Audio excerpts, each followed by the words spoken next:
নমস্কাৰ tips of মৃদুললৈ স্বাগতম জনাইছো। আজি মই এটা টিপছ দিবলৈ আহিছো ইউটিউবত কেনেকৈ ফেস ক্যাম ভিডিও কৰা হয়।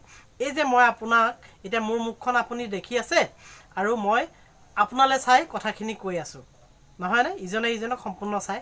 এইটোৱে ফেস ক্যাম ভিডিও, মোৰ ফেসটো দেখাইছো কেমেৰা দি, আপুনি চাই আছে, এইটো ফেস ক্যাম ভিডিও। এইখিনিতে মই কওঁ এই ভিডিওবোৰ বনাওঁতে কেনেকুৱা ধৰণৰ হ'ব লাগিব। আমি যেতিয়া ভিডিওটো কৰোঁ, হয়তো ব্লগাৰসকলে যেতিয়া ব্লগিং কৰিবলৈ বাহিৰলৈ যায় তেতিয়া বিভিন্ন ধৰণৰ প্ৰব্লেমত তেওঁবিলাক পৰে, বিভিন্ন ধৰণৰ অসুবিধা হ'ব পাৰে, হয়তো পানী পিয়া লাগি থাকিব পাৰে, হয়তো ভোক লাগি থাকিব পাৰে সেইখিনি সময়ত, কিন্তু ভিডিওটো নকৰিলেতো নহয়। এনেকুৱা ধৰণৰ বিভিন্ন ধৰণৰ সমস্যা আহিব পাৰে, বৰষুণ দিব পাৰে, ৰ'দ দিব পাৰে, গৰম উঠিব পাৰে, ঠাণ্ডা লাগিব পাৰে, এনেকুৱা ধৰণৰ কিছুমান সমস্যা আহি পৰে আমি ক'ব নোৱাৰাকৈ। কিন্তু আমি যেতিয়া ভিডিওটো কৰোঁ তেতিয়া দৰ্শকে আমাৰ পৰা কি বিচাৰে, আমি খুব এনাৰ্জেটিক হোৱাটো বিচাৰে, আমি এনাৰ্জেটিক হোৱাটো বিচাৰে, এক্সপাৰ্ট হোৱাটো বিচাৰে, আমি কথাবোৰ স্মাৰ্টলি কোৱাটো বিচাৰে।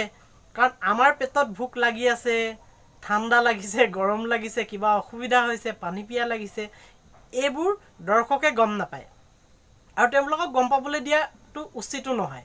কাৰণ তেওঁলোকে চাব আমাৰ ভিডিওটো, আমি তেওঁলোকক এণ্টাৰটেইনমেণ্ট কৰিব লাগে বা নজনাটো শিকাব লাগে। আমি গতিকে সেইখিনি সময়ত সেই কথাবোৰ বাদ দিব লাগে। এইটো এটা টিপছ, ভিডিও বনাওঁতে আমি সদায় নিজৰ যিখিনি বস্তু ঢাকি ৰাখিব লাগে সেইখিনি ঢাকি ৰাখি দৰ্শকৰ কাৰণে যিখিনি বস্তুৰ প্ৰয়োজন, দৰ্শকে যিটো ভাল পায় সেইটো আমি দিবলৈ যত্ন কৰিব লাগে, সেই এক্সপ্ৰেশ্যনটো আমি দিবলৈ যত্ন কৰিব লাগে। তাৰপিছত আপুনি এতিয়া চাওকচোন মোৰ চকুলৈ, মই আপোনাৰ চকুত চকুটোৱে কথা পাতি আছোনে? নিশ্চয় আপোনাৰ চকুত চকুটোৱে কথা পাতি আছোঁ, আপুনি গম পাইছে?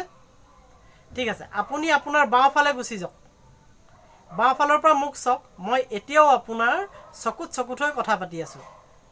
ঠিক আছে, আপুনি আপোনাৰ সোঁ ছাইডত গুচি যাওক, সোঁ ছাইডৰ পৰা মোবাইলত যদি চাই আছে, মোবাইলটো বা কম্পিউটাৰত যদি চাই আছে, আপুনি সোঁ ছাইডৰ পৰা চাওক, এচলীয়াকৈ আঁতৰৰ পৰা। হয়, মই এতিয়াও আপোনাৰ চকুলৈ চায়ে কথা পাতি আছোঁ, হয়নে? আৰু এতিয়া কেনেকুৱা লাগিছে? এতিয়া মই আপোনাৰ চকুলৈ চাই কথা পতাৰ দৰে লাগিছেনে? আপুনি আপোনাৰ আকৌ বাওঁফালে গুচি যাওক, আপোনাৰ চকুত মই চকুত হৈ কথা পাতিছোঁনে বাৰু? এতিয়া সোঁফালে আহি চাওক, মোবাইলটো লৈ চাওক, সোঁফালে ছাইডৰ পৰা এনেকৈ এচলীয়া কৰি চাওক, মই আপোনাৰ চকুত চকুত হৈ কথা পাতিছোঁনে বাৰু? নিশ্চয় চকুত চকুত হৈ কথা পতা নাই, আপোনাৰো কিবা এটা ভাল লগা নাই, আপোনাক মই কথাখিনি কৈ থকাৰ দৰে লগাই নাই। আচলতে এইটো এটা টিপছ। এতিয়া মই আপোনাৰ চকুত চকুত হৈ কথা পাতিছোঁ, হয়নে? এই যিটো আই কণ্টেক্ট মানুহৰ, ইজনে ইজনৰ চকুত চকুত হৈ কথা পতা, চকুত চকুত হৈ কথা পতা, এইটো এটা বস্তুটো বেছি আকৰ্ষণীয় হয়। আপোনাৰ চকুত চকুত হৈ মই কথা পাতিছোঁ, আপুনি মোক চাই আছে, আপোনাকে কথাখিনি মই কৈ থকাৰ দৰে লাগিছে। এই কথাটো, এই টিপছটো আমি ইউটিউবাৰসকলে এইটো ফ'ল' কৰিব লাগে।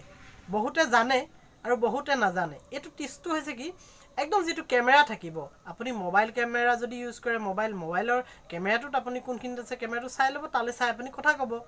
যদি DSLR বা GoPro হয়, মানে কেমেৰাটোৰ লেন্সত চাই আপুনি কথা ক'ব। তেনেকৈ কথা ক'লে যিজন দৰ্শক থাকিব তেখেতক উদ্দেশ্যি কথাখিনি কৈ থকাৰ দৰে হয়। বুজি পাইছে নহয় কথাখিনি?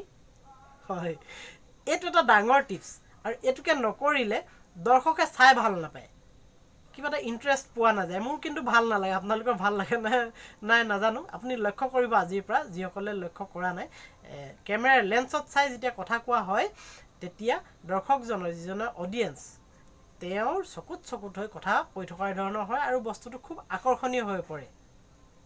এই টিপছ দুটাই আপোনালোকক দিলোঁ। যদি মোৰ এই টিপছবোৰ ভাল পাইছে তেনেহ'লে লাইক, কমেণ্ট, শ্বেয়াৰ আৰু ছাবস্ক্ৰাইব কৰিবলৈ নাপাহৰিব, লগতে বেল আইকনটো।